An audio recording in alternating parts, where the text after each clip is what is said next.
Wow. The Lionesses have never experienced anything quite like this. A fitting celebration for an historic achievement. I mean, the party was supposed to stop at 1 o'clock, wasn't it? But no, the players just basically said, keep playing songs, DJ, because we are not done. We are not done at all. Goosebumps up here. I'm sure the players have as well. It's been absolutely phenomenal. This team is pride. They are passion. This is history. Back-to-back European champions. Let's hear it, London, for your Lionesses! Thank you so much for your support. We will be back. They will be back. They're keeping hold of this for a few more editions yet. London, thank you so much. And give it up one more time for England!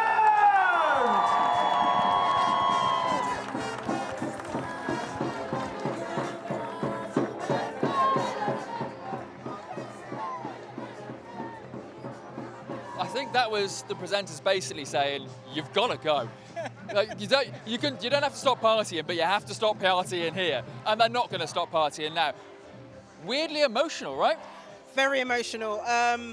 All the emotions. I mean, I never thought I'd witness a scene like this. I think a lot of the players never thought they'd witness a scene like this. I've spoken to supporters, to the Lionesses themselves, to former Lionesses. They never expected something quite like this. This is historic, it's remarkable, it's unprecedented. The love, the admiration, the adulation for these Lionesses is just phenomenal. It really is. I'm going to try not to get choked up. I'll take over there for a little bit, shall I? But no. But what you're feeling was exactly felt by Leah Williamson. Usually the personification of calm, of just grit and determination as we saw during the tournament. You can see how much today meant to her. Trying to keep it together, trying to say how much all this support meant. But it's really difficult to say it when you're feeling it, right? Yeah, it really is. For so long, I think the women's game was ridiculed, it was seen as less than, it was othered. It was not seen as a suitable activity for women to do. There was the 50-year ban set by the FA, where women weren't allowed to play on pitches. And that set the game back so far. So for it to be now where it is, with the women as double European champions, expected to win major tournaments now, not just show up and take part and be the plucky Brits. They're expected to win. They had all that expectation on their shoulders, and they've come through it in the hardest of ways as well. If you remember the context of this, the conversations before this tournament, Mary Earps retiring, what was England going to do? Millie Bright decided to take a step back. Frank Kirby retired as well. Was this Lionesses going to be able to show up and do the business? Were they good enough? They've answered every single question and every single critic. And I think everything you've just been describing, the build-up, the sort of, the withdrawals, the pressure, means that they can celebrate it this hard, doesn't it? Because, yeah, they deserve the royal band on the entry, they deserve tens of thousands, and that is why they're still refusing to leave the stage. That is why they're still out there taking selfies, taking the photos, because they're inspiring a generation, but they're also allowed to enjoy every single moment of this because they have reached the pinnacle of their sport, and it means so much to them, so much to the backroom staff, so much to so many people that have got them to where they are today. That is why so many people got choked up today during it. It wasn't just Leah Williamson, you could see with a tear in her eyes. It was a lovely moment, obviously, between Ella Toone and Beth Mead, who have both obviously lost one of their parents in the last couple of years, while their first major tournament without one of their biggest supporters by their side. And also it means so much to the crop of young players in there, like you just saw, like May Letitia and Grace Clinton, and of course, the young player of the tournament, Michelle Adjmank, who again, was struggling for words when she was up there because, well, even a few months ago, nobody was talking about Michelle Agyemang being an England player. And after 41 seconds of a substitute appearance, she scored a goal against Belgium, and it changed her life, and it changed the trajectory of her professional career, put her on a rocket ship to the top, and now she's one of the biggest stars in world football. It's really beautiful, it really is. It really is, and I've loved seeing so many different types of people come here. Look at that shot there down the mall of every type of person. There is no typical women's football fan, not anymore. We've got young, we've got old, we've got middle-aged, we've got people that love football, people that don't necessarily love football, people that don't even necessarily love sport. They've come in their twos, they've come in their threes as friends, they've come as families, they've come as couples, they've come as groups of siblings, with granddads with their granddaughters, grandmas with their grandsons. It's just a real slice of, I think, diversity. I think the women's game as well can be very inclusive. It can be very accessible. You don't necessarily get an edge to it. It's much more welcoming in a lot of ways. And these fans today feel so connected to these women's players, not necessarily because of the football, but because of how they conduct themselves off the pitch as well. Leah Williamson said it when she was on stage. We are here to change the game. We're here to change society. And they've taken another step towards doing that today. Yeah, these players, during one of the biggest moments of their life, in one of the biggest professional arenas they will ever be in, decided to take a stance against the hate that some of the members of that squad were receiving. Jess Carter obviously was at the forefront of it, but she wasn't the only player in that team who was being racially abused. Carter and the team taking a stance. And now, after dealing with all the hate, all the criticism, now they're just receiving all the love, all the adulation, and they're ready to just see what it means to so many people. That's why they're getting choked up today. That's why they're still on the stage right now, milking it and taking photos up there, each getting a photo with a trophy, each grabbing their mates to try and get involved with today, because it means so much to them, not just because, obviously, what they've achieved, but everything they had to go through during the tournament. They didn't feel this love from 1,000 miles away. They couldn't feel this love from 1,000 miles away. Today, when they came on that bus, they'd have felt this huge wave of support, the noise, just the atmosphere would have almost been like a wave that hit them. And that's why they were emotional on that stage. They were emotional on that stage, but I will say one of the most remarkable things I've ever seen on a stage which took place, because Anton, I'm going to full name Sarina Wiegman. I've seen a completely different side of you today. I've never seen anything I never like knew it. she had it in her. Oh my goodness me. She has rhythm in those hips, Anton. Right, okay, so when we see Sarina Wiegman, she's obviously very professional, she's very calm, Yep. she's very composed. Even in the heat of battle, when England are seconds from going out, she stood on the touchline as though nothing's going wrong. We saw a different side to Sarina Wiegman just now. My goodness me. So she's had a favourite song throughout this whole tournament by an international, world-recognised artist.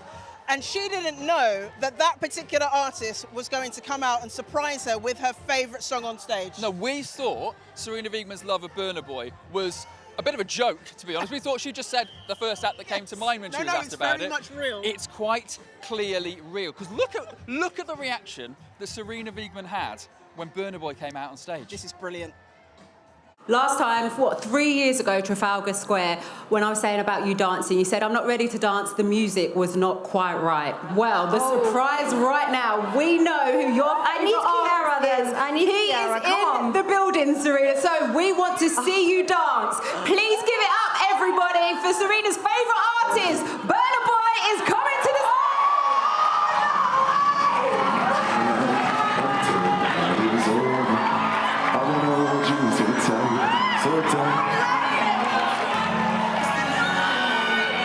But every single moment, you were there by my side.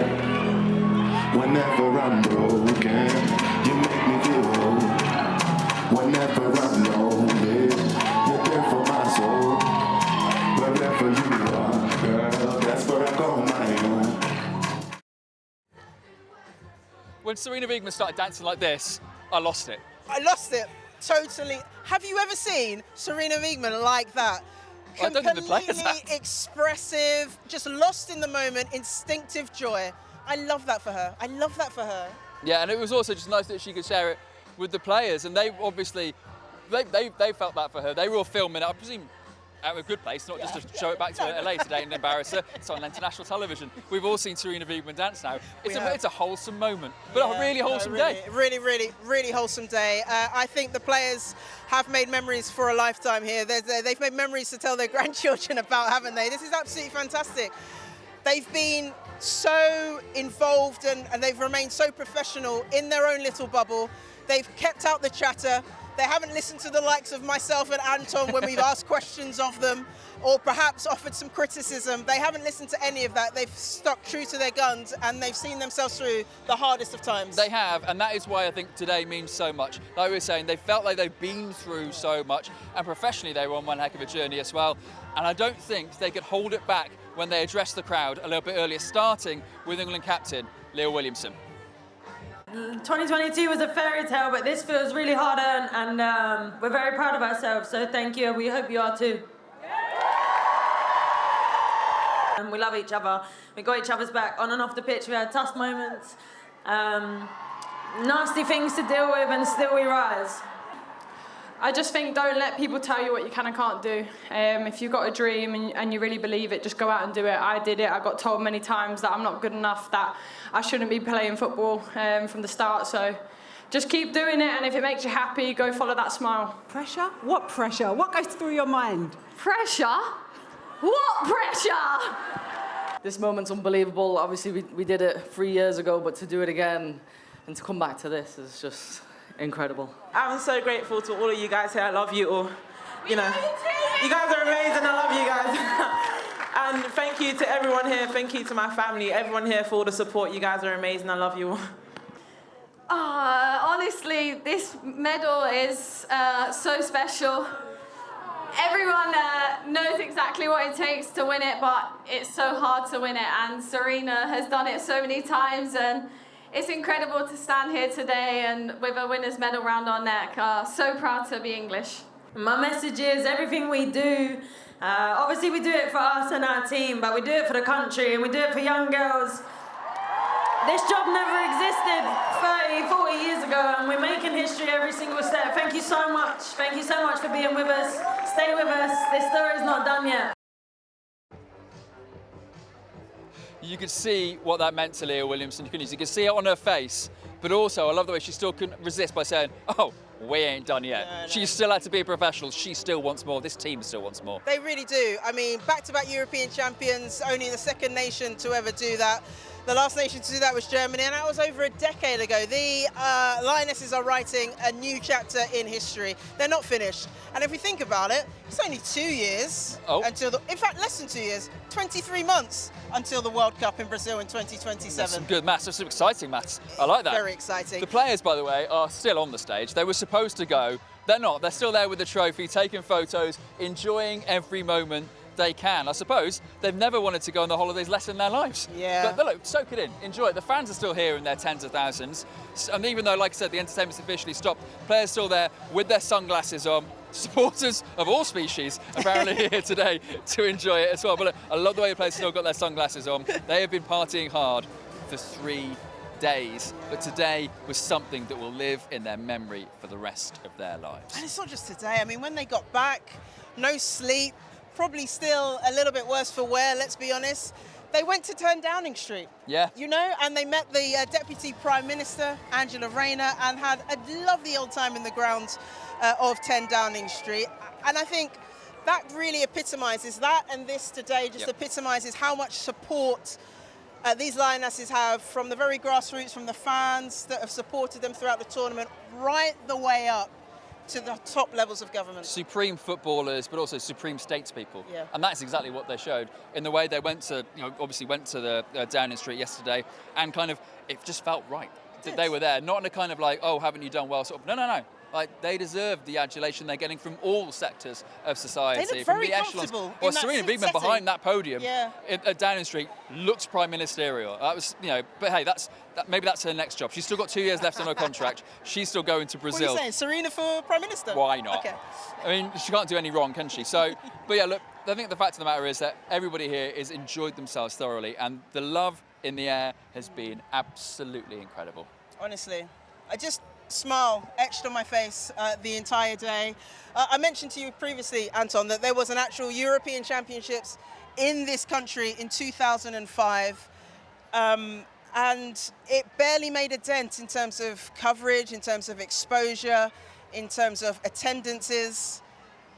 And 20 years later, you roll forward and you look at what has just happened here in the most magnificent of settings at Buckingham Palace, 50,000 people lining the Mall. I don't think many people in the women's game back in 2005 would have been able to envisage what we've witnessed today. It's absolutely phenomenal. It's been a very emotional day for all those fans, I'm sure, and all those people that have been involved in the women's game for decades. And always felt frustrated that it wasn't getting its kind of due exposure, its due coverage. And today it feels like it's come home in more ways than one. Beautifully put. What a beautiful way to sum that up. Well done, Jess. Thank you very much indeed for that. That's lovely.